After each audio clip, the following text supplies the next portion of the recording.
Heyo everybody, Haku here with my live reaction or read through for Reiwa no Dara-san Chapter 7. I am so excited to continue reading. It has been too long. This is one of the most fun things that I have read lately, and I really didn't want to have to wait this long before I got to come read it again. So we're going to finish off Volume 1 right now. Like I said before, I don't know if I'll want to wait until the volumes come out so that I can read the official volume version and get all the extras and stuff. But we're going to finish this off with chapters 7 through 9 and then the 9.5 volume bonus stuff. I am so excited. It's been so funny. The serious aspects have been so good. I love the way that the chapters are structured, where we get the backstory stuff and who knows how much of it is true. And then it's so good at the serious stuff that you kind of get engrossed in that, and then bam, they hit you with the comedy. We get the frontispiece dividing the flashback stuff from the present time stuff each time, and there's a really good frontispiece with really good art each time. It's so good. I love the way that it's not afraid to just be out there with the comedy and the fan service. I love that it just doesn't hold back with that. The character designs are amazing. The art has been just non-stop, incredibly good the whole time. The facial expressions are really great, which is something I bring up in manga often when it comes to good art. And the character designs I already mentioned are very good. So all of that's amazing. And I like the ideas that we're getting into with things like identity and the way that all of the characters are so nuanced and detailed. Most of the chapters are just the characters talking to each other. All of the characters have these aspects that make them unique, because when you see this one aspect, you usually see it tied to these other aspects of similar characters. But this is like, oh no, they have this aspect, but they're not like those sorts of characters in those other ways. And they also have these aspects of other types of characters. Like, Hinata's not your typical tomboy, but also not like a nerd character like you usually see. There's so many facets. Or the sort of pervy Shota, but also cross-dresser Kaoru and everything, and their relationship going on with Dara-san and the different aspects of her character. It's so very good. But with the glazing intro aside, let's start reading Chapter 7. We start off with: the Western Hamlet's master carpenter had an only son named Jurota. Itinerant carpenters rarely came into the mountains, so they rallied the young men of the village to erect the shrines instead. Even given their numbers, it was a long undertaking. The lengthy construction gave the elder twin priestess ample time to fall in love with Jurota. The villagers whispered of what a fine couple they'd make, but Jurota felt nothing for the elder twin but respect. Meanwhile, he spent every spare moment he had improving her sister's hovel. At times they ventured into the woods together, other times they tilled the fields together. Bit by bit the two of them grew close. The elder priestess had robbed her twin of their parents' love, made her perform dangerous exorcisms, and sneered at her in disdain. But now when she looked at her sister, she knew for the first time that she had lost. She felt envy for the first time, so maybe this is setting up why she turned on her. Because you gotta think that flashback was true, because it was coming from Dara-san. Anger and distrust yet festered among the western villagers from the incident with the well. That wrath mixed with her own twisted feelings toward her younger sister. The resulting poison brewed inside the elder priestess for years. "Father, mother, may I have a word?" Until it bubbled over when she could no longer contain it. Again, these intro sequences are so good. That was incredible. And now we have this frontispiece. I love the way they all look. I love the fashion too. We've seen so many outfits with them all, and the fashion and the different designs you get from that are so good. "Hey Dara-san, you know the clothes and undies I gave you? I think they could use a wash. Won't your mother be angry to see you took her underwear? I'll tell her I looked behind the washer for a lost sock, and bam, there they were. Quite a realistic excuse. I've gone without underwear for centuries, and I have a harajuban now." Don't know 100% what that means, but maybe that means just the over clothing. So now she's like, I can just go commando. I don't need the underwear anymore. I'll have you know I have no need for your mother's. And the face. But what if you get all saggy? Again, centuries, I don't think it's a problem to worry about. You sure are fired up about this. So this game is like Monsters vs. Yokai, right? I got this one DLC character who's a snake lady like you, Dara-san, and her hurtbox is huge, and she's super easy to cross up, but her normals are surprisingly stubby, and her long-range moves have crappy frame data, so she eats punishes like candy. To sum it up, she sucks ass. Her anti-airs are trash too. Maybe I'll curse the devs? I love to like how she's reading and gaming at the same time. Anyway, I wouldn't mind washing my own clothes. No way, making a god do laundry's just ask after everything? Just ask him for punishment. Gee. Making a god undress and give you her clothes might be as well. Though without any precedent, I can't say for sure. I wish I had something for you to change into. But it's not like my clothes would fit ya. Ah well, you needn't trouble yourself to dress me. I've spent centuries roaming around the mountains stark naked, though now that I've worn clothes again, I feel a bit bashful taking them off. That's 'cause you're way sexier half undressed than you were naked. True! And she's getting embarrassed. Watch your mouth. And I would say Dara-san's so hot, but I feel like all of our main characters. You know, I want to glaze all of them. I want to support all of them. All of them are hot in their own way. Watch your mouth. If we keep swiping Mom's fresh undies, she's gonna catch on sooner or later. I'm thinking we ought to switch to another source. Huh? How does a grade schooler have such ready access to grown women's underwear? I guess they should. I mean, I feel like they could just order them online, yeah? Dressed like that, I suppose you could get them somewhere, but I'm not fond of wearing strangers' underwear. Borrowed breeches will have to do for now, but I'll need some way to make money. Though whether online or off, I suppose you'll need to do the actual buying. You want me to get a resume form so you can score a part-time gig and we see job form Dara-san? I'd bet you'd make a sexy snaky office lady. And then a smile, 'tis 580 yen. And I love the like fast food worker, and we have Yamada on her name tags for both. That's not what I meant at all. The sun sets early this time of year. Go on, go home. Okay. See you soon, Dara-san. Right, take care on your way. Honestly, what could those sisters possibly find fun around here? Wait, I keep forgetting. The little one's a boy. It's well and good to return what I've borrowed, but I just stripped in front of a little boy and handed him the panties. Before I bring up divine punishment, perhaps I should remember I'm the elder here. Oh, have you noticed? I love their relationship, the friendship between the three of them. And almost like, I say friendship, almost sort of like a found family already kind of vibe, but she's getting pushed around and bullied too much to be a mother figure, maybe. The return clothes prove very useful in many ways. After the next school day... Yes, who is it? And we have Irako. It's me, Kaoru. And then, hello? What's up? Can you take a break from teleworking, Mia-san? The thing is, I could use a favor. I've read this hentai dojin before. Okay then, wanna come in? Yes, please. So you need a favor. Didn't they say something about helping like a mangaka? Also, holy, she is hot. Why are all the characters so hot? I think they mentioned Kaoru helping a mangaka before in like the chapter 1 bonus or something. Yes, please. So you need a favor. Thanks for the snacks. Yeah, this isn't easy to ask, but I'd like to borrow some underwear. I'm not wearing a bra right now, and I've got my pajama granny panties on, but if you insist... Not those. Clean ones, please. Huh? Oh, right, I see, I think. Does he want to wear them? No, they wouldn't fit. Which means, oh, don't tell me, could it be? You could always just sneak in and raid my drawer, Kaoru-kun.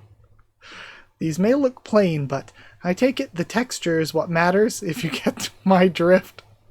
Are 2 sets enough? Yes, fam, the face. All that underwear talk had me concerned, so I followed him, and we have the spying once again. But I never imagined this was how he'd get them. Feel free to bring them back as is when you're done, if you get my drift. I'll wash them here. Thank you so much. Whether they're on the same page or not, it's still a bit sinister. To pay you back, I'll help you with your manuscript. Oh, don't worry, you existing is a juicy enough reward for me. Pfui, Kaoru-kun wants my undies. What for? His cushion's still warm. This woman is a fiend with foul designs on a grade schooler, is she not? This panel. Exactly what she thought about the teacher before, but for real this time. I'm too scared of men to hold down a normal job, but he's the one boy I can talk to. Ah, I see. Never mind, she's switching out of attack mode. The boy's looks may be a beacon of salvation for one such as this. The drooling. And then the text paragraph. I've already waited 4 years for Kaoru to come of age. I'm pretty sure he's in 5th grade now, which means he's 11. It'll be at least 7 more years till he graduates high school. If he takes over the family farm, they'll consider him a man then. And then I'll be 33. Well, I'm still just young enough. It'll work out. And then, hold on. Before I read that, I need some math here. So 7 years. So she'll be 33, so she's 26 now. And then he's underage, -1. She keeps her hands off him, +1. They seem to get along, +1. She's waiting for him to grow up, ±0. She's super clingy, -1. Doing the math. Safe. An absurdly lenient verdict. Either way, I'm getting 2 sets of underwear from her. It's a loan, so that would count as an offering. Or would that count as an offering? Or a temporary tribute? I may as well repay her somehow. And then we see all of the nerd stuff. So she collects dolls, does she? Then there's a knock. Huh? Mom? Kinda late, don't you think? She looks down and sees this creepy Kokshi doll. Perhaps I could have delivered it better. It's like a little wooden Kaoru-kun. However it got here, it's gotta be bad news. But I'm also afraid to throw it out. It's quality work, too. Might as well add it to the shelf. She's doing the typical check the panties. She got comfy with it shockingly quickly. And we have a page at the end for the game Territory Turf War Ikai Sensen. Then a multi-platform fighting game featuring 36 monsters from across eras and creatures, and we see a Naga and Hanako. Mechanically, it blends conventional fighting action with turf war-based strategic elements. As they fight, each player tries to fill more of the screen with their territory. When a character is in their own territory, their stun values decrease. Their special move gauges fill more quickly, and they get other bonuses, such as advantages to their attack frames. When a character's territory exceeds a certain size, it triggers a game state called Dimensional Barrier, which allows them to control the entire playing field for a set amount of time. The game offers several subsystems outside of battle too. For instance, logging in at twilight and or the hour of the ox around 3 a.m. offers major buffs to a player's territory expansion rate. Still, the game remains largely unpopular for the simple reason that its many fiddly systems are a pain to keep track of, and its sales have not been stellar. And then, oh my god, she's hot here too! Miwa Irako, a local woman who lives across the fields from the Misugiya family with her farmer parents and her older brother. She's been single for 26 years, which also happens to be how long she's been alive. She's more or less androphobic and so has a very hard time talking to men, unless they're blood relatives or otherwise part of her family. This makes it hard for her to hold down a regular job. so she works as a freelance designer and gets most of her gigs online. She also writes and draws doujinshi. Her primary genres are game-based comedy and male-targeted adult works. Miwa and Kaoru have been close since he was very young, and his own artistic skills have blossomed thanks to their relationship. Since Kaoru is effeminate and unlike a typical Japanese man, he's one of the few males Miwa can stand dealing with. She keeps a watchful and hungry eye on his development, fantasizing about what kind of man he'll grow into, but that's still a very, very long way off. Wild. But again, I love that. I love that we're just being weird. I love that we're just being out there. I love the creativity. I really, really appreciate it. In a day and age where it feels like so many things are just so stale, so bland, so many things are like toddler proofed, it's nice to see something just be edgy and weird and anime and manga again. It's really, really nice. I appreciate it. And I also, not only do I appreciate that, but I think just the sheer quality is very, very good. The snappiness of the writing, the way the comedy actually hits, the way that the serious parts are well done, and the way that it all develops these characters in this small little village town really well. I love it. So yeah, I love this so far. I adore it. Either way, with that aside, I guess let's go into Chapter 8. The elder priestess thought long and hard. She needed a way to sort out her troubles, even if it meant staining her hands with heresy. She had been freed from the rootless life of a traveling exorcist, as she had fought to make a home of this land where she was accepted, respected, and loved. She had made her sister do the dirty work, put her in danger, and worst of all, used her for a decoy. However, there was no longer any value in keeping her for that. In fact, her sister was even impinging on her elder twin's love life. Poor little sister, raised without love. It's your elder sister's duty to make suitable use of you, down to your last drop of blood. To befoul a well is to befoul the land. While the waters of a river flow ever away, a taint only builds up in a well's stagnant waters. Foul things were already flocking to the western well, eager to drink of its rich impurity. Exorcism would prove a temporary solution at best. Destroy, seal, appease. No righteous means may prevail against Yamatagi Madara, the serpent that constructed this land and became its god. Yes, no righteous means. The elder priestess devised a rite most heretical, what some would call black magic, a rite to twist the innocent and profane the divine, be they infant, child, or priest.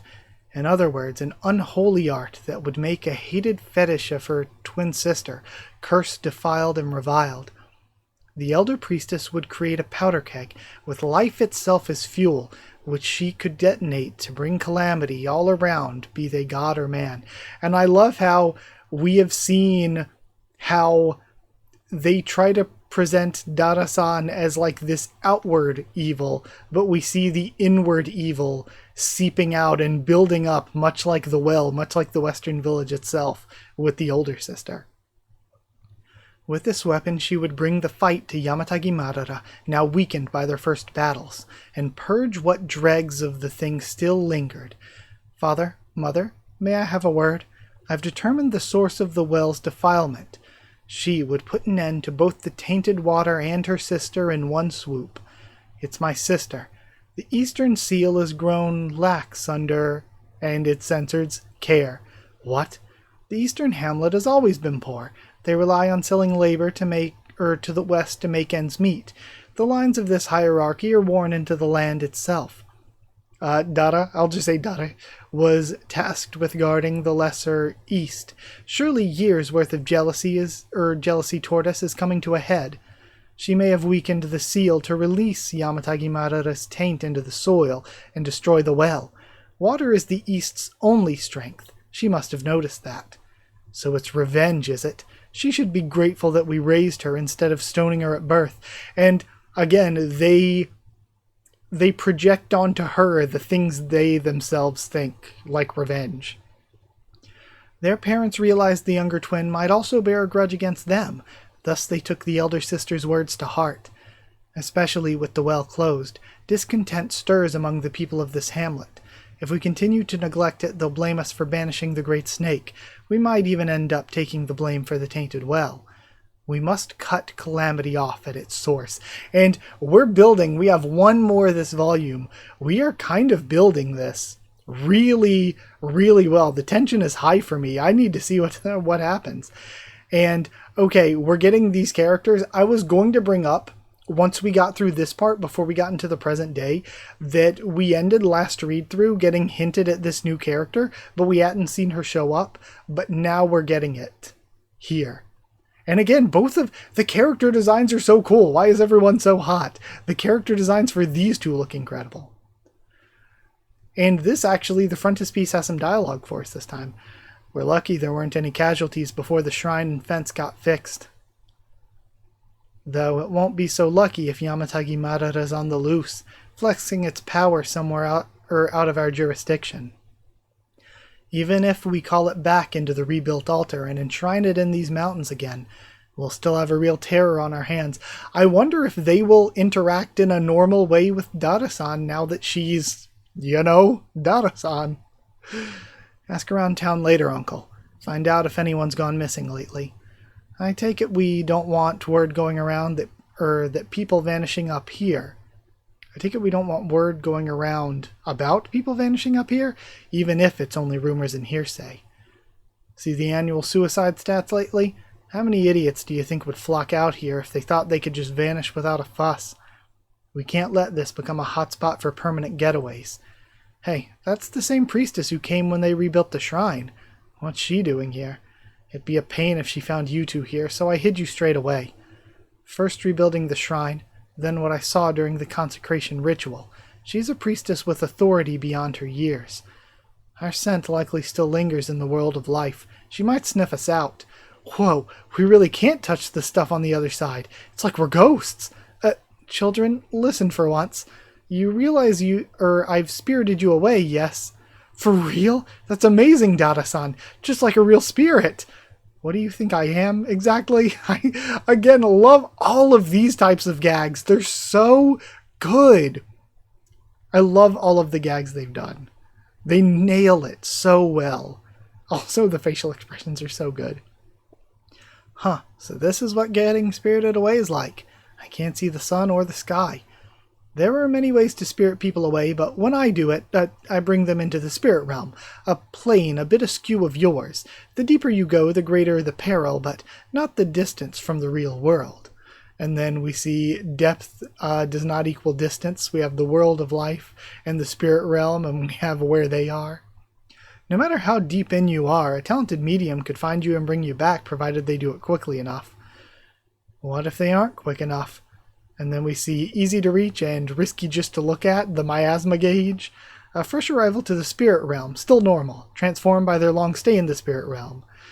Then, remember the miasma I told you about? It gets thicker the further you go. And as you get deeper into it, the more the spirit realm makes you a part of it. And I love the world building and the way that everything has been explained, how everything works. 'Tis like dropping a sugar... Sorry, I'm getting distracted by that panel on the left. 'Tis like dropping a sugar cube in water. Once it melts away, there is no pulling it back out, is there? But fear not. You could spend a week here in the shallows with no ill effects. Hey, One-chan, check it out! I'm a human-faced tree. Will you listen? We can pass through the trees, but the ground's still solid? Now that you mention it, yes. I've never given that much thought. At any rate, the only ones who can interact with both worlds are those who can pass the border at will, and mediums who can temporarily tunnel through it. Dara-san, look! And then, okay, so I guess she can just come in here and see. But also, maybe the ground is solid because, like, the Yamatagi Madara is a ground god or whatever? A drone beetle. You caught an insect? Hinata didn't cross the border. In that case, right now. Oh, maybe the spiriting away didn't work. Well, hold on. She passed her hand through a tree earlier, though. But again, maybe it's just because Hinata-san seems to have powers? Because she could see Dada even when she was trying to, like, not be seen? then Hinata didn't cross the border. In that case, right now, we have the world of life, the priestess and her companion, and then Hinata in the spirit world holding the beetle in the world of life. So I guess she can just exist in both, maybe. Again, because of her abilities. Then Kaudu and me in the spirit world. She's like a ghost, poking past the border to touch the world of life. Which means anyone even slightly attuned to the spirit or to spiritual activity can see her now. What will this priestess make of Hinata? Any thoughts, Nagi? No issues with the shrine or the fence. I don't sense anything out of the ordinary at all. Weird. Perhaps are they pretending not to see her? Or again, is it just because of her abilities, she can just interact with the living world even when she is fully in the spirit world? Then perhaps Yamatagi Madara-sama has already left the mountain, but the shrine's contents are still here, right? That'd make it unlikely for her to leave. Is that true? Indeed it is. My predecessor told me that when she went beyond the fence, she felt untethered from reality, like she was the interloper. But I don't sense the Tatarigami Yamatagi Madara-sama, and I'm not getting the untethered feeling it causes either. Perhaps what's most paranormal about this place is the fact that I don't feel a thing. We'll need to check again more thoroughly later. And Hinata puts the bug on her head. There's a beetle on your head. Get it off! Enough spiriting away. Man, the vibes are freaky weird there. I couldn't even feel like what season it was in there or nothing. And the two kids walk off. And we get Dara-san back. Taskaru?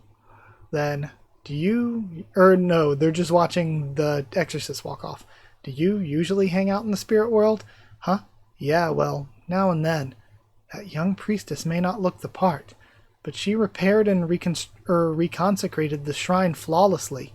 I have no doubt she's well and truly practiced in the craft. However, as unlikely as it seems, her spiritual sense appears to be less than 0. Okay, so she just doesn't have spiritual sense despite being really talented. She couldn't smell a whiff of miasma, nor did she see Hinata. If that's how the priestesses are these days, well... And then the uncle looks back, and maybe that's why she said the sister could feel the, presence, but she couldn't feel the presence? The sister does have the abilities, does have the sense, but she doesn't, and that's why she wasn't getting the feeling. Could it be? She's got the perfect technique, but leaves the detection of spirits up to him. I'm pretty sure that bug Nagi tossed away was a female stag beetle. I wonder how many stag beetles there are on this mountain is what he's actually thinking. This case might be more interesting than I thought. Oh? Later on, he pissed her off by bringing home a whole brood of praying mantises. What was that stuff they said about the shrine, Dara-san? As I said before, the shrine isn't meant to seal Yamatagi Madara away, but to bind it to the land. And what's inside is what does the binding. Its contents are gruesome indeed. The shrine's purpose is to keep it out of human reach, physically and spiritually. If it's that dangerous, shouldn't they hide or bury it? Alas, that won't do. There are reasons it must be here. Can you recall the shrine's true name, child? What was it again? Oof, something or other. They're the ones meant to inhabit it, they don't even know. In this age, 'tis known as the Kamanagi Shrine, the Upper Nagi Tree. Okay, also, this makes me more interested to see their mother as well, because she would be the one next in line after the grandpa, right? Before them. This second kanji stands for a sacred Nagi tree, which represents the mountain's protection of its living denizens. The priestesses who tend to the shrine are called Shimonagi, lower Nagi tree. Both shrine and priestess are named thus because they protect humans from the dangers of the mountain. However long ago, 'twas called Kamunagi, spirit soother, which at the time was another name for a priestess. Few could read or write in days gone by. Many a kanji for the name of a place or thing has changed as the years passed. This Nagi came to mean the calming of a storm or sea. Do you know that one? Yep, I learned it from a video game. Gee. By and by, it came to mean all as well. In short, 'tis a plea for the mountain gods to still their fury. Huh, so the shrine's cursed, but it protects the mountain? What the heck is in there anyway? Something very close to me. Oh, forget it. If I keep this cryptic, you'll only pry more. Besides, you too oddly heed my words. Do you promise not to go near it? Meh, it's not like a fun place to hang out. Is it? She said it's something gruesome. So, is it they had this like child art stuff? Is it going to be a child or is it going to be her legs? You learn when you take on your familial duties anyway. Fine, I'll tell you. 'Tis something that holds the Valley Straddler's defilement at bay, which yet lingers in the mountains after centuries of containment. Even in death, the vengeful flames of hatred yet burn, fueled by wrath and spreading their curse. 'Tis a relic of my human past, a cursed object entrusted to mankind, literally out of my hands and beyond my grasp. The arms of a priestess. Okay, so it's her arms, actually. Geh, oh, scary. So that's why the shrine's name meant priestess. Geh. Ugh, I thought you'd be more interested in a tale of such tremendous occult significance. You know, like you said, one of these days we'll be in charge of these mountains, and yet, we can do whatever we want. They can do whatever they want, eh? Newly renovated, Dada's house, pool, shrine, our house. Kind of true. You know, building an express tunnel between them. And then we have, again, great outfit. Everyone is hot. A Nagi page at the end. Nagi. Real name, Hatahiro Sayako. Age 18. This young priestess, I thought she was going to be a little older. This young priestess is the latest heir to the name Nagi, which has been handed down through generations of priestesses who work to tend the shrine in the mountains. She inherited the role from her grandmother when she was 14. Her taste in fashion's a bit unique, to say the least. While her accessories may not look the part, some have been consecrated and imbued with various miraculous powers, making them essentially protective charms and talismans. She's currently in high school and has to transfer from bus to train in order to commute to school. Okay, so she is the priest of, like, they're the caretakers for Dara's shrine, but she is the priestess for Dara's shrine. And then we have Hatahiro Masatsugu, a middle-aged bachelor who serves as the guardian and attendant of the latest to inherit the Nagi name. She calls him uncle, and in fact he technically is her uncle, though he was adopted into a branch of the Hatahiro family that lacked sons, so they aren't related by blood. It's said that he was chosen to be Nagi's attendant for the simple fact that she has a thing for men his age. Supposedly she put in a special request, since she found him particularly dashing. He may seem serious to a fault at first glance, but Masatsugu has decidedly childish interests. Both his obsessively fastidious nature and his unique taste are on full display in his room, which is filled with plastic model kits of robots and cute girls with complex mechanical weapons. He keeps buying more at such a pace that he could never hope to assemble them all. His landlord complains about it quite often. Alright. Neat I love this. This is why I want to read the volume version. This character info is really, really neat. Okay. So, we get to do one more. Incredible once again. I freaking love this series, and we're getting so much info. So, let's go to Chapter 9. Time for our volume finale, and also video finale. A strange disease struck both east and west hamlets. The villagers didn't know what it was, but they noticed that those living by the well were more likely to fall ill. A rumor began spreading through the hamlets. Maybe the plague in the well is leaking out. The elder priestess stepped up to inspect the well. Nearly every day she climbed into its depths and emerged covered in mud. To those who saw her risk her safety for the sake of the village and its people, that devotion made her seem the very picture of a living goddess. Meanwhile, murmurs continued spreading in the western hamlet she called home. Could the plague be related to Yamatagi Madara? Now that the serpent's been sealed away, it taints our well with its curse. I too have concerns about the matter. As far as I've seen, our mountain seal on Yamatagi Madara holds strong. When the people of the western village consulted the elder priestess, she feigned ignorance. Having seen her work diligently at the well, they had no reason to doubt her. None were aware, but it was she who cursed them with the plague. Though perhaps, no, it can't be. It couldn't. She had secretly weakened the eastern seal and started the rumors in the east. Okay. What, milady? Do you know what the cause might be? Perhaps my sister and... Okay, our Horror 9 frontispiece isn't really a devoted frontispiece this time, but a continuation here. Perhaps my sister knows something about the other seal. At last the elder priestess was ready for the final stage of her twisted plot, and we'll have to wait until Volume 2 to see more.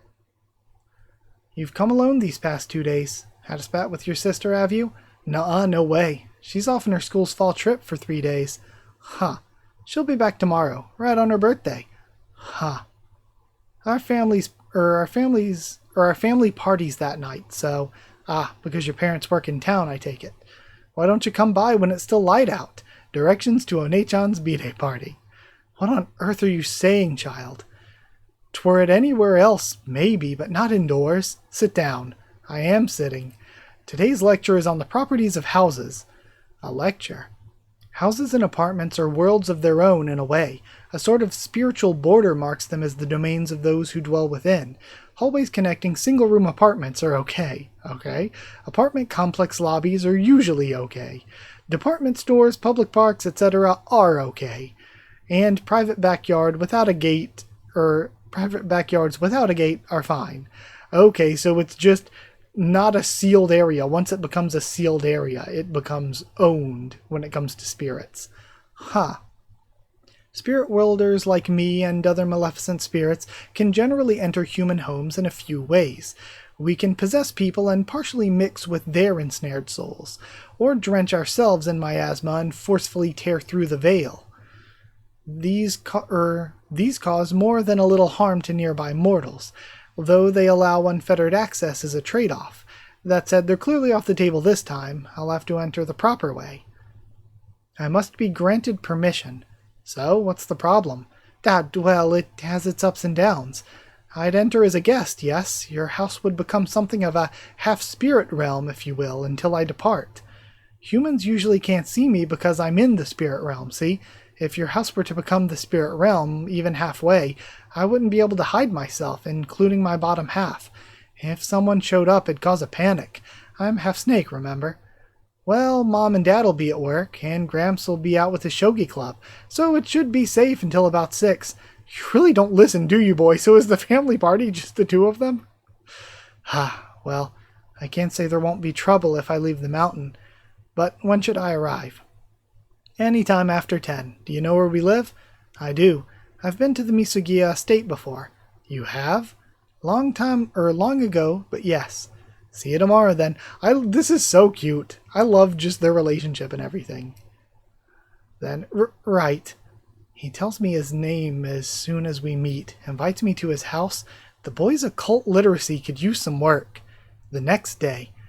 Be there in a sec. And we have a ringing at the door. Dara-san? I'll open it right. No. Dara-san she's... And then... Dara-san's got, a way sexier silhouette than that.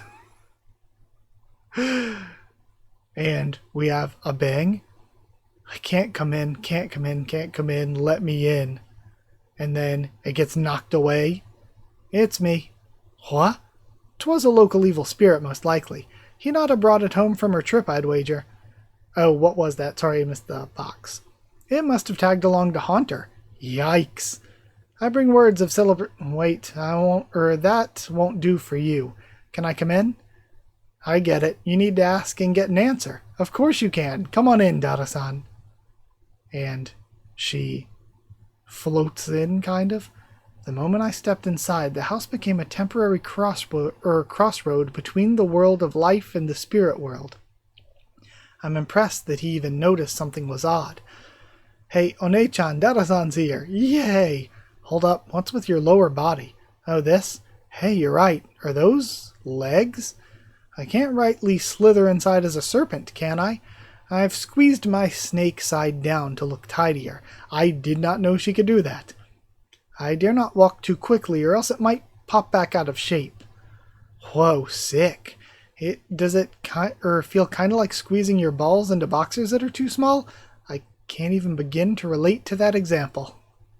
Honestly, did not expect Kaoru to wear boxers. So you're 14 now, are you not? Sincerest congratulations as we mark I honestly... Yep, I'm Hinata 14. I thought she was older. I thought she was like well into high school. Then again, the new character Nagi, she's 18 and she does look a decent bit older. But I was thinking like 16. And we have them being watched. Who is that hussy? She hiked up her skirt right in front of Kaoru-kun. How shameless. Oh yeah, we do get to see a little bit of panty. I didn't even notice it first. Oh hey, come to think of it, isn't today Hinata-chan's birthday? Might as well get to work. That's right, Kaoru-kun's already passed. Or Kaoru-kun's is already passed. And then... Is that her going over? Huh? The doorbell. Is it a guest? Good thing my snake half isn't draped across your whole house. Well, if it ain't Miwa-san. Hello, Hinata-chan, I hear it's your birthday. I brought you a gift. Sweet. Thanks for always looking out for Kaoru, by the way. Come on, get in here. What? One-chan? Whoops, that just slipped out. Dara-san's right upstairs, too. Is it just me, or is it freezing in here? Well... And they're hiding her extra arms. Pancho. Nice to meet you. I'm Irako Miwa. I live across the street from here. Miwa Irako? I live across the street from here. Miwa-san, meet, Yamada-san. Hi, I'm Yamada, that's me. Thanks for treating Kaoru-kun so kindly. Such pressure. I love this panel. Not at all. I should say the same to you. I'm wearing her panties after all. How do you know these two, Yamada-san? You can tell her you're just here for a skeevy one-night stand. It's cool. At least try to act your age. I met them in an online game, and we realized we live rather close to each other. They invited me over, and now here I am. Oh, smooth moves. Not the smooth... I would have said just a relative or something, because that's probably... I mean, they are the ones who guard the mountain. Probably not the furthest off from the truth. Or something like a relative. Phew. Me? I'm a designer. Kaoru-kun helps me with my work sometimes. We're very close and go way back, you know. Ho ho ho. I see. So they truly have known each other long enough for Kaoru to drop by her bedroom. Still borrowing her underwear is beyond the pale. That reminds me. I know Kaoru and Miwa-san's birthdays, but not yours, Yamada-san. Eh? We didn't celebrate birthdays back in my day, so I haven't a clue, she thinks. And then that panel, the faces are so good. The boy seems quite curious too. My birthday is... What day was I born? Not as the human I once was, whose name I can't even remember, and neither of course is Yamataki Madara, who's no longer myself. Is she going to choose the day that she met them, or the day that she got named Dara-san? The me I am now was truly born the day I became Dara-san to these children. 'Twas actually the very day we met, the day that storm hit. Huh? How old are you then? And here I thought I'd handled that well. Again, bad questions. Perhaps I shouldn't admit that I'm a few centuries old. I should go with my human age. Granted, I was an old maid for the times. It's a bit embarrassing to say. 26? Her age when she died. That's feasible. That we're the same age. This is getting good. I get the feeling I could have just said it was a secret. See you later. Thanks for coming, Miwa-san and Yamada-san. Ah, nearly forgot. 'Tis your gift. Alas, I couldn't get something trendier in the mountains. It's a talisman. And a letter? User manual. This pouch contains a lump of flesh cut from my tongue. Smear it with a bodily fluid such as blood or saliva, and it will be as if you offered it to me directly to imbibe. In doing so, you may summon me to your aid in times of trouble. I thought it was a pickled plum for a sec. I appreciate it, but that's a really intense present. Cool, we have countered. However, not one to turn down a powerful artifact. Hinata strapped it on her cell phone. I want one of those charms too. We have a call. Yes, I thought you might. And we have her making another. And that's where we end Dara-san of Reiwa Volume 1. At least where we end Chapter 9. But we still have the volume bonuses. which I'm excited for. After finishing this first volume, I can say it's amazing. One of the best things I've read recently, maybe one of the most fun things I've had. Well, one of the things I've had the most fun reading on the channel, period.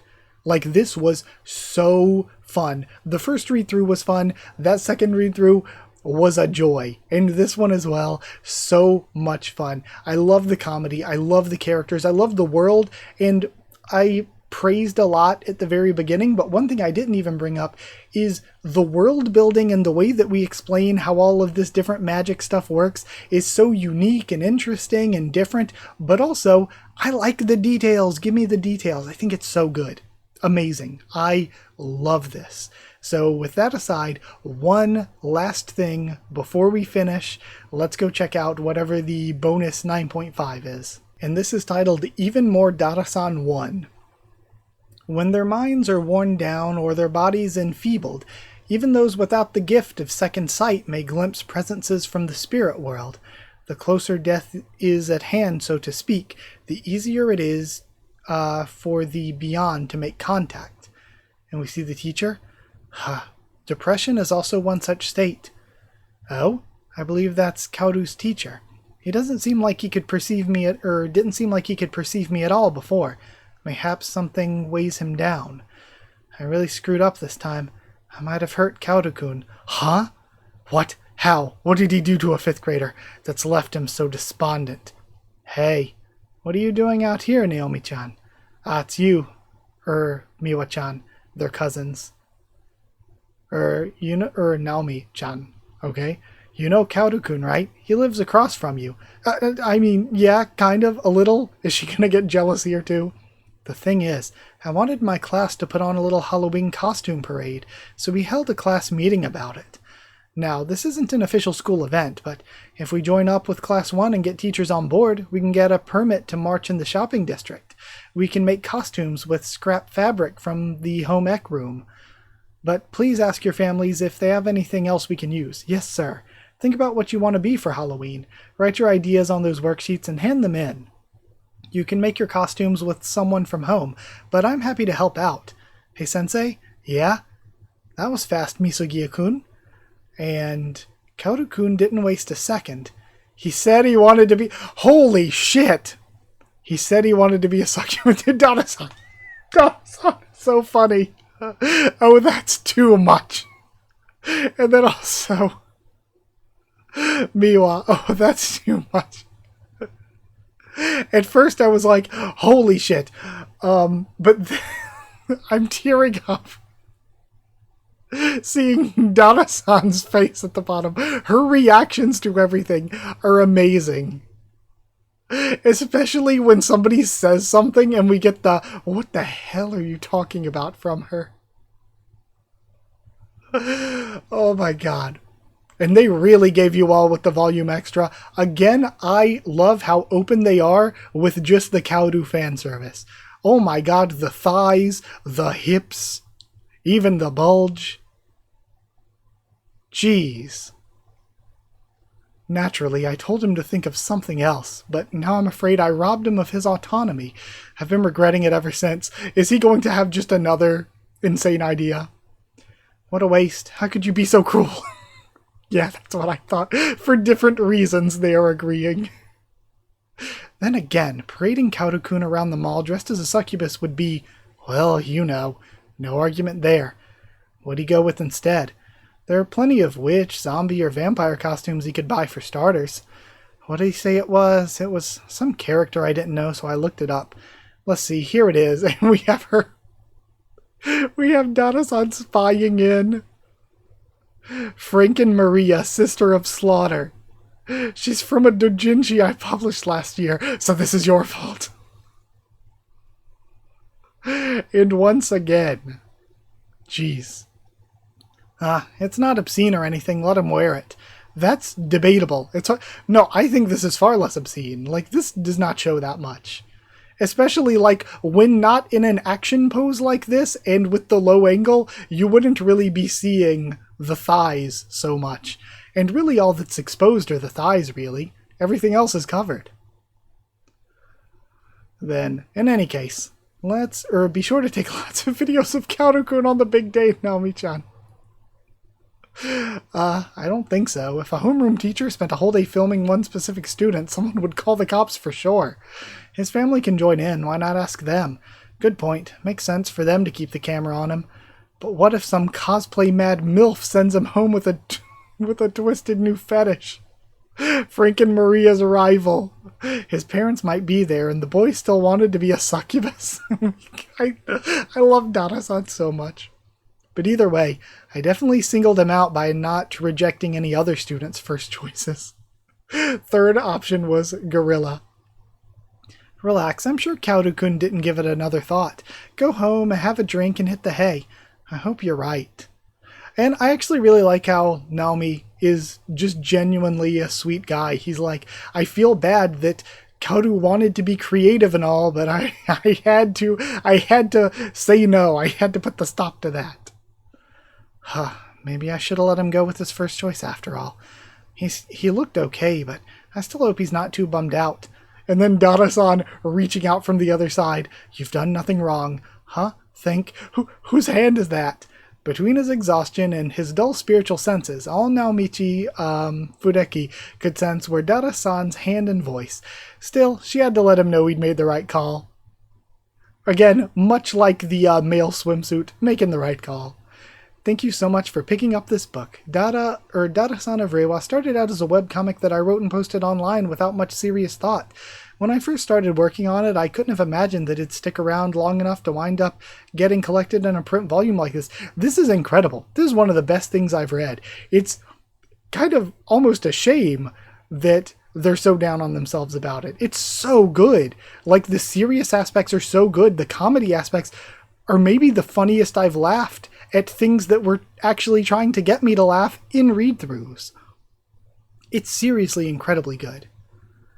To get real with you for a second, a few years back I had a cerebral infarction that left me mostly paralyzed on my right side. For a while there, I was starting to make peace with the fact that I might have to give up drawing manga entirely. My right hand still isn't as mobile as I'd like it to be, but I'm heartened by the fact that even after my illness, I was able to put Dara-san of Reiwa out into the world and into your hearts. Again, that's incredible, because this is, once again, some of the best art for me that I've seen. This manga may almost exclusively feature female characters who are jam-packed with my own personal fetishes, but I'd be delighted if you stuck with it all the way to the end anyway. And now we have a preview for next volume. Let us each purify the tainted waters till no more harm is done. Dara-san's past. It all comes to light. Yes, dear sister. And her feelings in the present. I renounced humanity and killed in kind.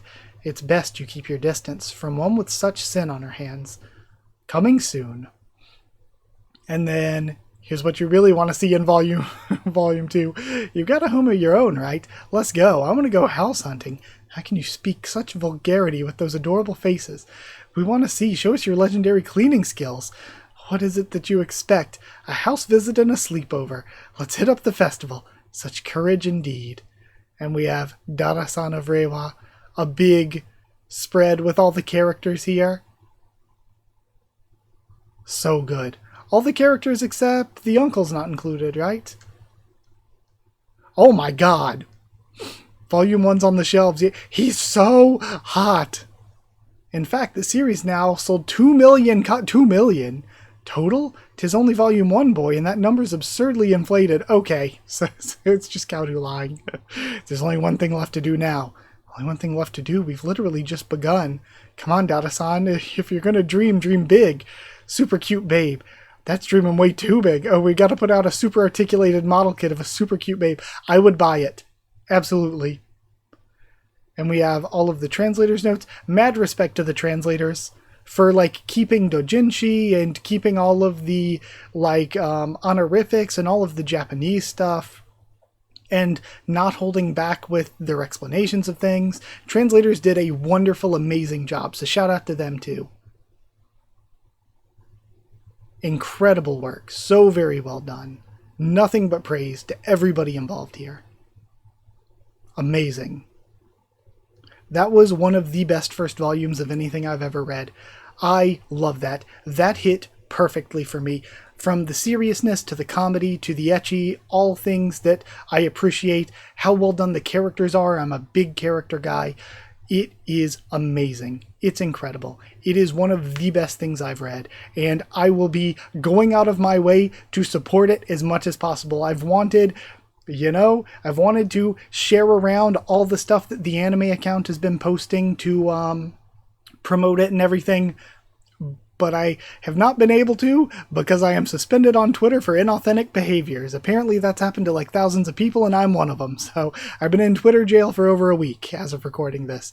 But I want to support and I want to share as much as possible. So, I am absolutely going to be continuing. Like I said, I might wait until volume releases for the videos and just do videos on the volumes.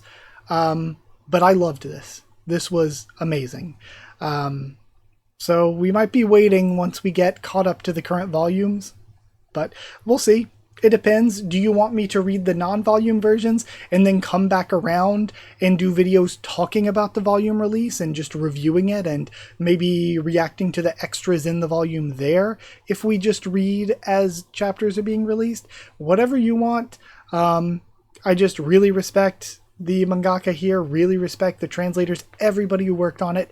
Thank you so much. That was an incredible journey. One of the best things I've read for the channel. I love it so much. And with that aside, I want to thank you all again. Thank you for being here. If you did like the video, comment down there to tell me what you thought of this set of chapters, my thoughts and reaction. Subscribe for more Dara-san, much more on the channel. We do so many other manga, anime, webtoons, everything. Like, comment, subscribe, and if you want to help support the channel by dropping a super thanks or sharing around, it's very appreciated. If you want to help support the channel by becoming a member or patron, then hit join down below to become a member. Go to patreon.com/Haku of the Tubes, or a link will be in the description to become a patron. You get your name at the end of videos and get One Piece bingo early. We do One Piece bingo for every new chapter.